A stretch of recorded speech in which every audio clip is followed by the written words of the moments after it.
Welcome to GK solution. இன்னைக்கு வீடியோல மைக்ரோவேவோனோட பாகங்களை பத்தி பார்த்துட்டு இருக்கோம். அதோட இரண்டாவது வீடியோ. இப்போ இந்த வீடியோல நம்ம என்ன பார்க்க போறோம்னா ஹை வோல்டேஜ் கெபாசிட்டர், மைக்ரோவேவோன்ல பயன்படுத்தக்கூடிய ஹை வோல்டேஜ் கெபாசிட்டர் மற்றும் high voltage diode, high voltage fuse, இது மூணு பத்தியும் நம்ம எப்படி அமைந்திருக்கு, இதை எப்படி கோல்ட் டெஸ்ட் பண்ணுவது, இதை எப்படி ஃபங்க்ஷன் டெஸ்ட் பண்ணுவது அப்படிங்கறத பார்க்க போறோம். ஃபியூஸை பொறுத்தளவில் நம்ம கோல்ட் டெஸ்ட் பண்ணா போதும். அது எப்படி அமைந்திருக்குன்னு பார்க்கலாம். முதலாவதாக ஃபியூஸ் எடுத்துக்கலாம். ஃபியூஸை நீங்க இதை போல நீங்க ஓபன் பண்ணணும். இது ஹை வோல்டேஜ்ங்கிறதுனால அவங்க கவர் மாதிரி கொடுத்துருக்காங்க பாருங்க. இது நார்மல் ஃபியூஸ் மாதிரி இருக்காது. உள்ள ஒரு ஸ்ப்ரிங் கொடுத்துருக்காங்களா, தெரியுதுங்களா? இந்த ஸ்ப்ரிங் எதுக்காகனா இந்த ஃபியூஸ் ஆன உடனே அது பக்கத்திலே இருந்தா கூட ஆர்க் ஜம்ப் ஆயிடுங்க. ஏன்னா இந்த ஹை வோல்டேஜ் நமக்கு 5000 வோல்ட் வருது நம்ம பார்த்தோம். இதுல நீங்க இந்த ஃபியூஸ் வழியாக 2250 வோல்ட் நம்ம இது முதல் வீடியோல நம்ம செக் பண்ணோம். டிரான்ஸ்ஃபார்மர்ல இருந்து 2250 2500 வோல்ட் வருது. சோ 2500 வோல்ட் இது ஃபியூஸ் இங்க ப்ளோன் ஆயிடுச்சுன்னா இந்த கேப் ப்ளோன் ஆனதுக்கு அப்புறம் கூட அது வழியாக ஆர்க் ஜம்ப் ஆயிட்டே இருக்கும். அந்த மாதிரி ஆர்க் ஜம்ப் ஆகக்கூடாதுங்கிறதுனால ஒரு ஸ்ப்ரிங் கொடுத்து ஒரு ஃபியூஸ் கொடுத்துருக்காங்க. இது நார்மல் ஃபியூஸ் இல்ல, இது மாதிரி ஃபியூஸ் தான் நீங்க வாங்கி போடணும். சில மாடல்ல ஃபியூஸே இருக்காது, டைரக்டா கொடுத்துருப்பாங்க. இப்போ இந்த ஃபியூஸ் வழியா சப்போஸ் ப்ளோன் ஆயிடுச்சுன்னா இந்த ஸ்ப்ரிங்கோட ஆக்ஷன்னால இந்த உள்ள இருக்கக்கூடிய அந்த கேப் அதிகமாயிடும். சோ அப்ப அந்த ஆர்க் ஜம்ப் ஆகாதுங்கிறதுனால கொடுத்துருக்காங்க. இதை செக் பண்றது ரொம்ப ஈஸி. மல்டிமீட்டர்ல நீங்க கண்டினியூட்டி இதுக்கும் பார்த்தா போதும். மாத்துவது ரொம்ப எளிது. இது சும்மா கிளிப் டைப் தான், எளிதாக மாற்றிடலாம். அதனால நம்ம இதை பத்தி டீட்டெயிலா நம்ம போக வேண்டிய அவசியம் இல்லை. இதை நம்ம அப்படியே க்ளோஸ் பண்ணிடலாம். ஓகேங்களா? இப்ப கெபாசிட்டர் எடுத்தீங்கன்னா இதுல என்ன எழுதிருக்கு பாருங்க. 1 MFD பிளஸ் ஆர் 3% அதோட அக்யூரசி கொடுத்துருக்காங்க, டாலரன்ஸ் கொடுத்துருக்காங்க. 2100 வோல்ட் வரை தாங்கும்னு கொடுத்துருக்காங்க. அதோட இன்புட் வோல்ட்டுங்க. சோ இப்போ இது 2100 வோல்ட் வரை இது ஏசி தாங்கும். ஓகேங்களா? அதுக்கப்புறம் 50 ஹெர்ட்ஸ் கொடுத்துருக்காங்க. இங்கே பாருங்க, 2 டெர்மினல் கொடுத்துருக்காங்க. இங்க இருந்து இந்த பக்கம் ஒரு டெர்மினல், இந்த பக்கம் ஒரு டெர்மினல், 2 டெர்மினல். இது ஒரு டெர்மினல், இது ஒரு டெர்மினல். புரியுதுங்களா? ஒரு டெர்மினல்லே 2 கனெக்ட் பண்ற மாதிரி நமக்கு கிளிப் கொடுத்துருக்காங்க. அது போக 10 மெகா ஓம்ஸ் பேரலாக ஒரு ரெசிஸ்டர் இருக்கு. இதுதான் நான் சொன்னேன் ப்ளீடர் ரெசிஸ்டன்ஸ். அதாவது இந்த பாயிண்ட்டுக்கும் இடையில உள்ளுக்குள்ள ஒரு 10 மெகா ஓம்ஸ் ரெசிஸ்டன்ஸ் இருக்கும். அது எதற்காகனா நீங்க ஆஃப் பண்ணதுக்கு அப்புறம் இந்த கெபாசிட்டர்ல சார்ஜ் இருக்கக்கூடாது, ஆட்டோமேட்டிக்கா அது டிஸ்சார்ஜ் ஆகிறதுக்காக கொடுத்துருக்காங்க. புரியுதுங்களா? சோ அப்ப அதனால நம்ம திருப்பி இதை டிஸ்சார்ஜ் பண்ண வேண்டிய அவசியம் இல்லை. இருந்தாலும் நீங்க எடுக்கும்போது அது ஒரு 10K ரெசிஸ்டன்ஸ் வழியா அதை டிஸ்சார்ஜ் பண்ணிட்டு நீங்க யூஸ் பண்ணிக்கலாம். இல்லைன்னா தேவையில்லை. நார்மலா நீங்க அதுவே கொஞ்ச நேரம் விட்டுட்டீங்கன்னா அதுவே டிஸ்சார்ஜ் ஆயிடும். ஓகேங்களா? சோ இப்ப இதுல முக்கியமானது 10 மெகா ஓம்ஸ் இதுல இருக்குங்கிறதுக்காக தான் காமிச்சேன். இதுலயே கொடுத்துருக்காங்க. ஓகேங்களா? இது 1 MFD தான். சோ 1 MFD நம்ம மைக்ரோமீட்டர்லயே செக் பண்ணலாம். அதற்கப்புறம் இந்த டயோடு பாத்தீங்கன்னா நார்மலா ஒரு டயோடுல ஃபார்வர்டு வோல்டேஜ், ஆப்ரேட்டிங் வோல்டேஜ் பாத்தீங்கன்னா 0.6 0.7 இருக்கும். பட் இதுல பாத்தீங்கன்னா 3.5 வோல்ட் கிட்ட இருக்கும். அதனால நார்மல் மல்டிமீட்டர்ல நம்ம கொடுக்கக்கூடிய பேட்டரி சப்ளைல இருந்து அது 1 வோல்ட் 1.5 வோல்ட் தான் வரும். புரியுதுங்களா? அந்த 1.5 வோல்ட்ல இந்த டயோடு ஃபார்வர்டு பயாஸ்ல கண்டக்ட் ஆகாது. அதற்காக நம்ம என்ன செய்யறோம்னா அடிஷனல் வோல்டேஜ் சீரீஸ்ல கொடுக்க போறோம். நம்ம இப்ப சிறிது நேரத்தில் மல்டிமீட்டர்ல பார்க்கலாம் எப்படி வேலை செய்யுது. முதலாவதாக இந்த டயோட செக் பண்ணலாம். சாரி, இந்த ஃபியூஸை செக் பண்ணுவோம் கோல்டு டெஸ்ட் மல்டிமீட்டர்ல. அப்புறம் கெபாசிட்டரை கோல்டு டெஸ்ட்ல எவ்வளவு MFD இருக்குங்கிறத பார்க்கலாம். அதற்கு அப்புறம் 9 வோல்ட் சீரீஸ்ல சப்ளை கொடுத்து இந்த டயோட எப்படி செக் பண்ணுவதுங்கிறத பார்க்கலாம். புரியுதுங்களா? சோ இப்போ முதல்ல நம்ம இதை ஆன் பண்ணிக்கலாம். நான் ஆட்டோவில் போட்டிருக்கேன், அதனால நீங்க டயோடு செக் பண்ணும்போது டயோட்ல போட்டுக்கலாம். நார்மலா இதுல டயோடு நம்ம வோல்டேஜ் கொடுக்கறதுனால வோல்டேஜ்லயே செக் பண்ணா போதும். இப்போ நீங்க என்ன பண்ணுங்க, ஃபர்ஸ்ட் இந்த ஃபியூஸை பார்க்கலாம். இப்போ நான் ஃபியூஸுக்கு கொடுக்குறேன். இப்போ இந்த டெர்மினலும் ஒண்ணுதான் இல்லைங்களா? அதனால நான் என்ன பண்றேன்னா இதுல கொடுக்குறேன்.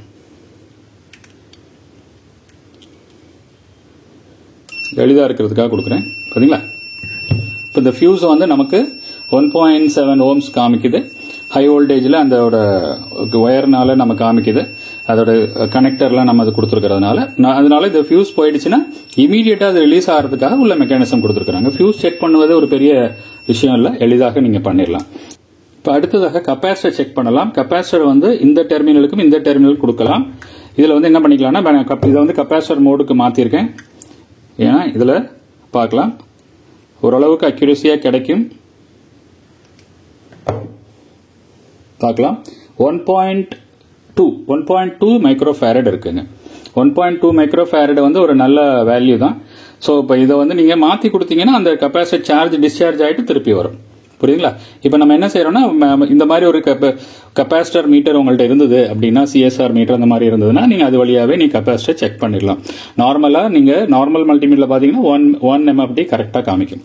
இது ரொம்ப அக்யூரசி காமிக்கிறதுனால 1.2 காமிக்குது. கெப்பாசிட்டர் நல்ல கண்டிஷன்ல இருக்கு. புரியுதுங்களா? ஓகே, இது நல்ல கண்டிஷன்ல இருக்கான்னு பாக்குறதுக்கு இது வந்து வோல்டேஜை சார்ஜ் பண்ணிட்டு நீங்க வோல்ட்மீட்டர்ல செக் பண்ணீங்கன்னா ஸ்லோவா டிஸ்சார்ஜ் ஆகும். அதை கூட நம்ம வந்து எடுத்துக்கலாம். ஃபாஸ்டா டிஸ்சார்ஜ் ஆயிடுச்சுன்னா கெப்பாசிட்டர் சரியில்லை. பட் இருந்தாலும் நம்ம வெறுமனே மல்டிமீட்டர் மட்டும் வச்சு இந்த கெப்பாசிட்டரை வந்து நம்ம ஃபுல் கெப்பாசிட்டியில இது வேலை செய்தாங்கிறத கண்டுபிடிக்க முடியாது. அதனால ஃபங்க்ஷன் டெஸ்ட் சிறிது நேரத்தில் பண்ண போறோம், பார்க்கலாம். இப்போ நம்ம என்ன பண்ண போறோம்னா, டயோடு கொடுக்க போறேன். டயோடுக்கு நார்மலா ஆட்டோல போட்டுக்கிறேன். ஓகே, ஆட்டோல போட்டாச்சு. அதற்கு ஒரு 9 வோல்ட் பேட்டரி எடுத்திருக்கேன். 9 வோல்ட் பேட்டரி நான் எப்படி கொடுக்க போறேன் டயோடுலனா, இப்போ இது டயோடு, கேத்தோடு, இது ஆனோடு. ஓகேங்களா? சோ என்ன பண்ண போறேன், இந்த இடத்துல ஒரு பேட்டரி கொடுக்க போறேன். இந்த பேட்டரியோட இங்க இடத்துல இது மைனஸ், இது பிளஸ், இதுல கொடுக்க போறோம். ஓகேங்களா? சோ இப்போ இதுல ஒரு மல்டிமீட்டர் எண்டு, இதுல ஒரு மல்டிமீட்டர். இதுல வந்து பிளாக் ப்ராப், இதுல வந்து இதுல பிளாக் ப்ராப் மல்டிமீட்டர். ஓகேங்களா?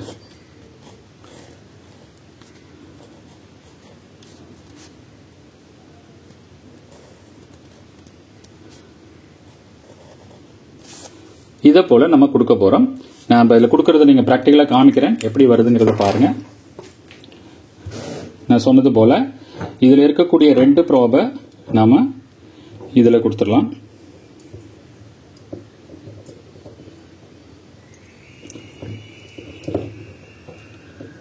ஓகே, பிளாக் ப்ராபை இங்க நம்ம மைனஸ்ல கொடுத்துடலாம். மாத்தி கொடுத்தீங்கன்னா ஒர்க் பண்ணாது, அவ்வளவுதான். நீங்க டைரக்ஷன் வந்து இது பிளஸ் மைனஸ் மாத்தி கொடுத்தீங்கனாலும் ப்ராப்ளம் இல்லை, ஒர்க் பண்ணாது. இப்போ நம்ம என்ன பண்ண போறோம்னா, டயோடோட இந்த டெர்மினல்ல செக் பண்ண போறோம். ஏன்னா இப்போ நம்ம என்ன பண்ணிருக்கோம், மீட்டர் மல்டிமீட்டர் சீரீஸ்ல கொடுத்துருக்கோம். இப்போ நம்ம இதுல செக் பண்ணி பார்க்கலாம். எவ்வளவு வோல்ட் வருது பாருங்க, 4 வோல்ட் வருதுங்க. புரியுதுங்களா? 4 வோல்ட் வருது. இப்போ நான் இதையே நான் டைரக்டா வோல்டேஜ் இதுல பாத்தீங்கன்னா 7 வோல்ட் கிட்ட வரும். இப்போ நான் இங்க செக் பண்றேன், பேட்டரியோட வோல்டேஜ் செக் பண்ண போறேன். சாரி, பேட்டரியோட வோல்டேஜ் செக் பண்ணலாம். அப்ப எவ்வளவு வோல்டேஜ் கம்மி ஆகுதோ அதான் அந்த வோல்டேஜ் எடுத்துக்குது. பாருங்க 7.7. அப்போ பேட்டரியோட வோல்டேஜ் 7.7, டயோடுக்கு அப்புறம் வரக்கூடிய வோல்டேஜ் பாத்தீங்கன்னா 3.9. அப்போ ஒரு 3 வோல்ட்டுக்கு மேல இந்த டயோடு வந்து கன்சியூம் பண்ணுது. புரியுதுங்களா? சோ ரொம்ப எளிதா நம்ம வந்து டயோட பார்த்தாச்சு. சரி, இது வேலை செய்யுதான்னு பார்க்கணும் இல்லைங்களா? இதை திருப்பணும். அப்ப என்ன பண்ணலாம்னா, இந்த வோல்டேஜ் மீட்டரை வந்து இதை வந்து நீங்க என்ன பண்ணிக்கலாம், இந்த டெர்மினல்ல மாத்தி வைக்கணும். இந்த கனெக்ஷன் இங்கே கொடுக்கணும், இந்த கனெக்ஷன் இங்கே கொடுக்கணும். புரியுதுங்களா? சோ அப்ப ரொம்ப எளிதாக இதை கழட்டிட்டு இதை இதுல கொடுத்துருங்க. இதை இங்கே கொடுங்க. பாருங்க, எதுவுமே வரல. புரியுதுங்களா? எதுவுமே வரல. சோ அப்ப என்ன அர்த்தம்னா, ஓபன் சர்க்யூட்னு அர்த்தம். சோ இது மாதிரி நம்ம இந்த ஹை வோல்டேஜ் டயோட ரொம்ப எளிதாக ஒரு 9 வோல்ட் பேட்டரியை சீரீஸ்ல கொடுத்து எளிதாக நம்ம செக் பண்ணிடலாம். இப்ப நம்ம கெப்பாசிட்டர் செக் பண்ணிட்டோம், டயோடு மல்டிமீட்டர்ல செக் பண்ணியாச்சு, ஃபியூஸ் மல்டிமீட்டர்ல செக் பண்ணியாச்சு. இப்ப ஃபங்க்ஷன் டெஸ்ட் பண்ணணும். ஃபங்க்ஷன் டெஸ்ட்டுக்கு நான் சின்ன ஒரு சர்க்யூட் போட போறேன். அதற்காக ஒரு டயோடு, ஒரு கெப்பாசிட்டர், எந்த டயோடு எடுத்துக்கலாம். என்கிட்ட இந்த டயோடு இருந்தது, அதனால எடுத்திருக்கேன். நார்மல் குவார்டர் வாட் கூட நீங்க எடுத்துக்கலாம். புரியுங்களா? இது மட்டும் இல்லை, ஒரு சின்ன டிரான்ஸ்ஃபார்மரும் தேவை. ஒரு 24 வோல்ட்டுக்கு 12 வோல்ட் போதும். இருந்ததுன்னா 24 இருந்ததுன்னா பக்காவா இருக்கும். புரியுதுங்களா? இது போல ஒரு சின்ன டிரான்ஸ்ஃபார்மர் வச்சுங்க. உங்ககிட்ட இருக்கிற பழைய டிரான்ஸ்ஃபார்மரை நீங்க யூஸ் பண்ணிக்கலாம். எதற்காகனா, இதில் நம்ம வந்து ஹை வோல்டேஜ் கொடுத்து டெஸ்ட் பண்ணல, 24 வோல்ட் ஏசி கொடுத்து இது டபுள் ஆகுதா. இந்த சர்க்யூட் என்னத்துக்கு நான் உங்களுக்கு சொல்லியிருக்கிறேன். இந்த சர்க்யூட் வந்து டபுளர் சர்க்யூட். அதாவது ஆக்சுவலாக சொல்ல போனால் இது வந்து ஒரு கிளாம்பர் சர்க்கியூட்டு. கிளாம்பர் சர்க்கியூட்டை பற்றி இப்போ சில நேரத்தில் நான் எக்ஸ்பிளைன் பண்ணுறேன். என்ன கிளாம்பர் சர்க்கியூட், என்ன டபுளர் கிளாம்பர், என்ன டிஃபரன்ஸ். ரெண்டும் ஒன்று தாங்க, ரொம்ப டிஃபரன்ஸ் கிடையாது. ஓகே, இப்போ வந்து நம்ம இதோட ஃபங்க்ஷன் டெஸ்ட் பார்க்கலாம். இப்போ வந்து நம்ம மல்டிமீட்டரில் கோல்டு டெஸ்ட் பார்த்துட்டோம். இப்போ ஸோ ஃபங்க்ஷன் டெஸ்ட் பார்க்கலாம். அதற்கு இந்த பேட்டரி தேவையில்லை, ஓகேங்களா. இதுக்கு எடுத்துடலாம். அதற்கு தேவையான பொருள் இதை போல ஒரு 24 வோல்ட் டிரான்ஸ்ஃபார்மர் எடுத்துக்கோங்க. 12 வோல்ட் கூட போதும், பட் 24 இருந்தால் நல்லா இருக்கும். இதை போல ஒரு டயோடு, ஒரு கெப்பாசிட்டர் எடுத்துங்க. டயோடு ஹை வாட்டேஜ் தேவையில்லை. நார்மல் உங்கள்கிட்ட இருக்கக்கூடிய 1/4 வாட் 1 வாட் டயோடு கூட போதும். ஏதோ ஒரு கெப்பாசிட்டர் எடுத்துக்கோங்க. என்ன காரணம்ங்கிறத நான் சிறிது நேரத்தில் சொல்றேன். இது வந்து என்ன பண்ண போறோம்னா, நான் ஒரு சின்ன சர்க்கியூட்டை பத்தி ஒரு எக்ஸ்பிளேஷன் பார்த்துட்டு நம்ம போகலாம். சர்க்கியூட் எப்படிங்க அமைஞ்சிருக்கு முன்னாடி நம்ம இதை முன்னாடி பார்த்துருக்கிறோம். ஸோ இப்போ இதோட ஹை வோல்டேஜ் டிரான்ஸ்ஃபார்மரோட பிரைமரி, இது வந்து ஃபிலமெண்டோட செகண்டரி, இதுதான் மெயின் ஹை வோல்டேஜோட செகண்டரி. இதோட ஒரு எண்டை வந்து எர்த் பண்ணியிருக்காங்க, ஒரு எண்டை ஃபியூஸ்ல கொடுத்துருக்காங்க, சரிங்களா. அதற்கப்புறம் ஒரு கெப்பாசிட்டர், இதுதான் 1 MFD capacitor, high voltage capacitor, 2100 volt, நான் போலரைஸ் கெப்பாசிட்டர். அதற்கப்புறம் பார்த்தீங்கன்னா இந்த டயோடில் இந்த கோடு வந்து பார்த்தீங்களா இந்த பக்கம் இருக்கு, எர்த் பக்கம் இருக்கு, கெப்பாசிட்டர் பக்கம் கேத்தோடு இருக்கு. ஸோ இதை போல டயோடை வந்து அமைச்சிருக்காங்க. ஓகே, ஸோ இப்போ இங்கே வந்து என்ன பண்றோம்னா ஆனோடு கொடுத்துறோம். இது ஹீட்டர், சாரி கேத்தோடு. கேத்தோடு இங்கே இருக்கு, ஆனோடு இங்கே இருக்கு. இதை வந்து நம்ம எடுத்து இதை வந்து இப்படி இருக்கு. ஸோ இப்போ இதை வந்து நம்ம என்ன செய்யலாம்னா, இதை வந்து கேத்தோடுன்னு சொன்னேன். ஸோ இப்போ கேத்தோடுங்கிறது இந்த போர்ஷன், ஆனோடுங்கிறது இந்த போர்ஷன். அப்போ என்ன பண்ணலாம்னா இதை வந்து இப்படி டயக்ராமா நம்ம மாத்திக்கலாம். இது ஒரு டயோடு தான், புரியுதுங்களா. அந்த மேக்னட்ரான் இருக்க இடத்துல நான் ஒரு டயோடை போட்டுட்டேன். ஸோ டயோடை போட்டுட்டு இந்த இடத்துல நான் என்ன பண்ணிட்டேன்னா, இந்த மைனஸுக்கு பதிலாக இதுல இருந்து இந்த இதை கட் பண்ணிட்டேன். கட் பண்ணிட்டு இதை என்ன பண்ணிட்டேன், கட் பண்ணிட்டு இந்த இடத்துல ஒரு டெர்மினல், இந்த இடத்துல ஒரு டெர்மினல் மல்டிமீட்டர்ல கொடுக்குறேன்.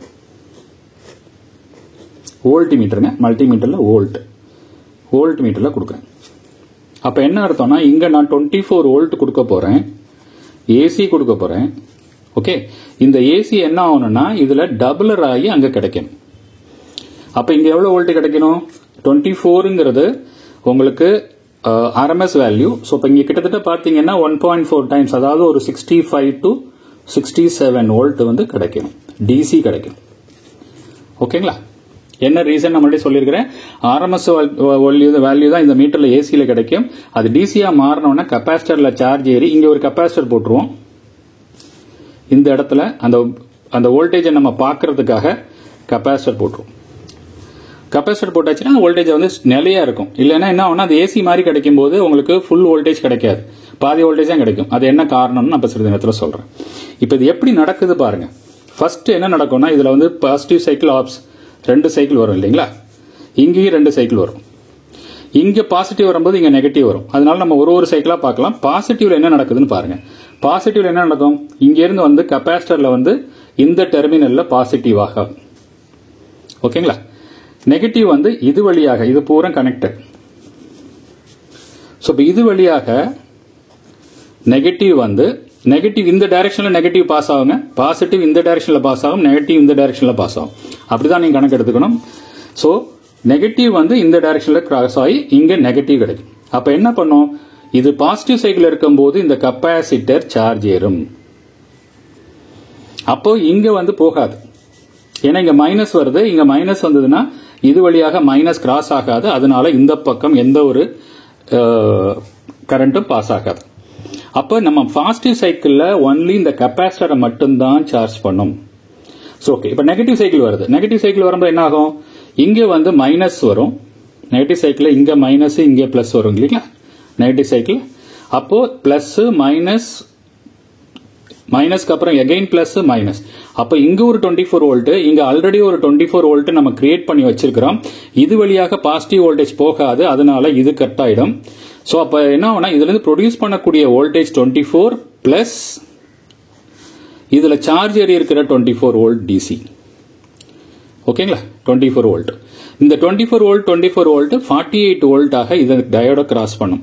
கிராஸ் பண்ணி இந்த கெப்பாசிட்டரை 48 வோல்ட் ஆர்எம்எஸ் வேல்யூ அதை வந்து 1.4 டைம் பண்ணீங்கன்னா 67 வோல்ட் டிசி ஆக மாறிவிடும். இதை தான் நம்ம மல்டிமீட்டர்ல செக் பண்ண போறோம். ஸோ இப்போ இந்த மாதிரி பண்றதுக்கு பேரு கிளாம்பிங் சர்க்கியூட் சொல்லுவாங்க, இல்ல நீங்க டபுளர்னு சொல்லிக்கலாம். ஏன்னா இது ரெண்டு ரெட்டிப்பாக்குது, நீங்க சப்ளை பண்ணக்கூடிய வோல்டேஜை ரெட்டிப்பாக்குறதுனால இதை வந்து ஏசி டபுளர்னு சொல்லலாம் அல்லது கிளாம்பர் சர்க்கியூட். நம்ம ஃபியூச்சர் வீடியோவில் கிளாம்பர், கிளிப்பர், சாப்பர் இது போன்ற எலக்ட்ரானிக் சர்க்கியூட் என்ன மீனிங், என்ன அது எப்படி பயன்படுது, நம்மளோட சர்க்கியூட்ஸ்ல எங்கெங்கெல்லாம் அது அமைஞ்சிருக்குங்கிறத நம்ம டீட்டெயிலா பார்க்கலாம். கிளாம்பர் சர்க்கியூட்னா வேற ஒன்றும் இல்லைங்க, அதாவது இந்த மாதிரி ஒரு ஏசி இருக்குன்னு வச்சுக்கோங்க. இப்படி ஒரு ஏசி இருக்கு. இந்த ஏசியில் என்ன பண்ணுவாங்கன்னா கெப்பாசிட்டர் மூலியமாக ஒரு சார்ஜ் ஆட் பண்ணிடுவாங்க. ஸோ இப்போ ஆட் பண்ணும்போது என்ன நடக்கும்னா இந்த சைக்கிள் வந்து அப்படியே மேலே ஏறிடும். இது என்ன ஆயிடும், இந்த சைக்கிள் வந்து அப்படியே பாசிட்டிவ் சைக்கிளுக்கு போயிடும், இப்படி போயிடும். புரியுதுங்களா? நெகட்டிவ்ல வராது. இந்த ஃபுல் சைக்கிள் வந்து கிளாம்ப் பண்ணி அப்படியே மேல தூக்கிட்டு போயிடுவாங்க பாசிட்டிவ் சைக்கிள்ல. அப்போ வரக்கூடிய வோல்டேஜ் வந்து அந்த சைன் வேவ் தான் இருக்கும், ஆனா பாசிட்டிவ்ல இருக்கும், நெகட்டிவ் சைடே போகாது. ஆனா என்ன ப்ராப்ளம்னா இந்த இடத்துல வந்து வோல்டேஜ் இல்ல, அப்ப ஆன் ஆஃப் ஆகும். அதனாலதான் நாங்க கெப்பாசிட்டர் போட்டு மல்டிமீட்டர்ல பாக்குறோம். டைரக்டா பாத்தீங்கன்னா உங்களால கண்டுபிடிக்க முடியாது. அதற்காக தான் ஒரு கெப்பாசிட்டர் போட்டுட்டு செக் பண்ணீங்கன்னா இந்த பீக் வோல்டேஜை கெப்பாசிட்டர்ல லாக் பண்ணிக்கலாம். கெப்பாசிட்டர் லாக் பண்ணிட்டீங்கன்னா இதுல இருந்து இங்க மல்டிமீட்டர்ல பாத்தீங்கன்னா 67 வோல்ட் வரும். ரொம்ப எளிதாக பார்த்துடலாம். ஸோ இப்போ நம்ம அதுக்காக தான் நம்ம இதை வந்து பார்க்குறோம். டைரக்டாக பார்த்தீங்கன்னா தெரியாது. அப்போ லோ வோல்டேஜ்லேயே இந்த டர்புலர் சர்க்கியூட், கிளாம்பர் சர்க்கியூட் நல்லா வேலை செய்தாங்கிறத எளிதாக நம்ம பார்த்துருவோம். இப்போ பார்க்கலாம். நான் கனெக்ஷன் கொடுக்குறேன். கனெக்ஷன் கொடுத்துட்டு நம்ம திருப்பி நம்ம கண்டினியூ பண்ணலாம். நான் ஒன்றும் பண்ண போகிறதில்ல. இதை என்ன பண்ண போகிறேன்னா இந்த டயோடை வந்து இப்படி சால்டர் பண்ண போகிறேன். இந்த இடத்துல கெப்பாசிட்டரோட அவுட்லெட்ல சால்டர் பண்ண போகிறேன். அங்கிருந்து இந்த நெகட்டிவ்ல கெப்பாசிட்டரோட எண்டை சால்வ் பண்ண போறேன். டயோட இங்கே கொடுக்க போறோம். இது ரெண்டையும் நான் பற்ற வச்சுட்டு திருப்பி வரேன். அதுக்கப்புறம் நம்ம கெப்பாசிட்டர்ல வோல்டேஜ் அளந்தோம்னா நமக்கு வோல்டேஜ் கிடைச்சிடும். அப்புறம் அது மட்டும் இல்ல 24 வோல்ட் நம்ம இன்புட்டுக்கு டிரான்ஸ்ஃபார்மர், மெயின் டிரான்ஸ்ஃபார்மர் அதை கன்சிடர் பண்ணிட்டு இது வழியா நம்ம சப்ளை ஏசி கொடுக்க போறோம். நான் கனெக்ஷன் கொடுத்துட்டு உங்கள்ட்ட காமிக்கிறேன் எப்படி இருக்குன்ட்டு. அதுக்கப்புறம் நம்ம பார்க்கலாம். இப்போ இதை போல நம்ம வந்து கனெக்ஷன் கொடுத்துருக்குறோம். இதுல டயோடு வந்து நான் இதுல மேக்னட்ரானுக்கு ஆப்போசிட்ல போடணும். ஏன்னா நம்ம வோல்டேஜை செக் பண்றதுனால இங்க வரக்கூடியது மைனஸ் வோல்ட் தான் வரும். அதனால மேக்னட்ரான் மாதிரி நம்ம போட வேண்டாம். இந்த இடத்துல வந்து இதை எடுத்துட்டு இந்த இடத்துல நம்ம என்ன செய்யறோம்னா மைனஸ் வோல்ட் கொடுத்துக்கிறோம். அதாவது இந்த டைரக்ஷன்ல கொடுக்குறோம். ஓகேங்களா? என்ன காரணம்னா இங்க மைனஸ் வோல்ட் வருதான்னு நம்ம செக் பண்ண போறோம். அது மேக்னட்ரான் இந்த டைரக்ஷன் தான் இருக்கும், இங்க மைனஸ் வோல்ட் வருதாங்கிறத நம்ம பார்க்க போறோம். அதற்காக நம்ம வந்து இந்த மாதிரி டைரக்ஷன்ல நம்ம அதை போட்டிருக்கோம். ஓகேங்களா? சோ அப்ப நம்ம என்ன செய்யறோம்னா இந்த டயோட வந்து நமக்கு இந்த மாதிரி பத்த வச்சாச்சு. கெப்பாசிட்டரோட எண்ட்ல இன்புட் ஏசி இங்கே கொடுத்துருக்கிறோம் டிரான்ஸ்ஃபார்மர்ல இருந்து. அதற்கப்புறம் இங்கிருந்து வரக்கூடிய டயோடுல ஒரு டயோட வந்து ரிவர்ஸ் பயாஸ்ல கொடுத்து ஒரு கெப்பாசிட்டர் கொடுத்துருக்கோம். ஸோ இப்போ நான் என்ன பண்ண போறேன், டிரான்ஸ்ஃபார்மர் ஆன் பண்ண போறேன். ஆன் பண்ணும்பொழுது இது வந்து 12012 நான் அவுட்டர் ரெண்டு லீடையும் எடுத்திருக்கிறேன். 24 வோல்ட் வரும்.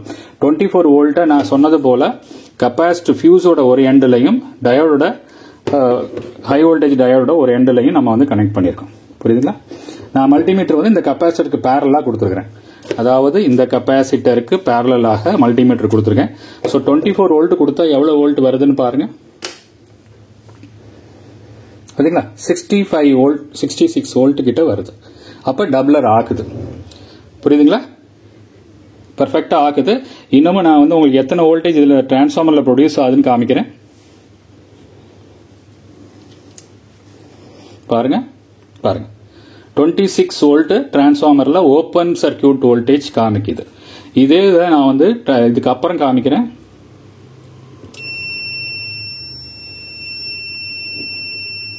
சாரி, இங்கே கெப்பாசிட்டரோட எண்டில் வைக்கணும். பாருங்க 65. புரியுதுங்களா? இப்ப 26 வந்தது 65 டபுள் ஆயிருக்கு. ஆனா டிசியில வந்திருக்கு. பாருங்க டிசி வோல்டேஜ், பாருங்க டிசி வோல்டேஜ்ல வருது. ஆனா நம்ம இங்க கொடுத்தது வந்து ஏசி. இப்ப நான் காமிக்கிறேன். நம்ம கொடுத்த வோல்டேஜ் வந்து ஏசி. பாருங்க AC voltage. So AC voltage கொடுத்தது அப்படியே 65 வோல்ட்டா டபுள் ஆகி கிடைக்குது. இதுக்கு பேரு கிளாம்பர் சர்க்கியூட் அல்லது டபுளர் சர்க்கியூட். இது தெரிஞ்சதுன்னா உங்களுக்கு நீங்க ஒரு ஃபங்க்ஷன் டெஸ்ட் இது வேலை செய்தாங்கிறத ரொம்ப எளிதாக நீங்க டெஸ்ட் பண்ணிடலாம். ஹை வோல்டேஜில் ரிஸ்க் எடுத்து டெஸ்ட் பண்ண வேண்டிய அவசியம் கிடையாது. நிச்சயமா இந்த வீடியோல ஒரு நல்ல ஒரு இன்ஃபர்மேட்டிவ் விஷயம் கிடைச்சிருக்கும்னு நம்புறேன். கமெண்ட்ல கொடுங்க. இனி நெக்ஸ்ட் வர வீடியோக்கள்ல இன்னும் என்னென்ன இந்த மைக்ரோவேவ் ஓவன்ல டவுட்ஸ் இருக்கோ நம்ம அதை கிளியர் பண்ணலாம். ஃபியூச்சர் வீடியோஸ்ல இன்னும் இண்டக்ஷன் ஸ்டவ்வை பத்தியும் நம்ம பார்க்கலாம். அது எப்படி வேலை செய்யுது, அதுல இந்த மாதிரி ஒரு ஃபங்க்ஷன் டெஸ்ட்லாம் எப்படி பண்ணலாம் அப்படிங்கறத பத்தி பிராக்டிக்கலா நம்ம பார்க்கலாம். கண்டினியூஸா மானிட்டர் பண்ணுங்க. அடுத்த வீடியோவில் சந்திப்போம். தேங்க்ஸ் ஃபார் வாட்சிங்.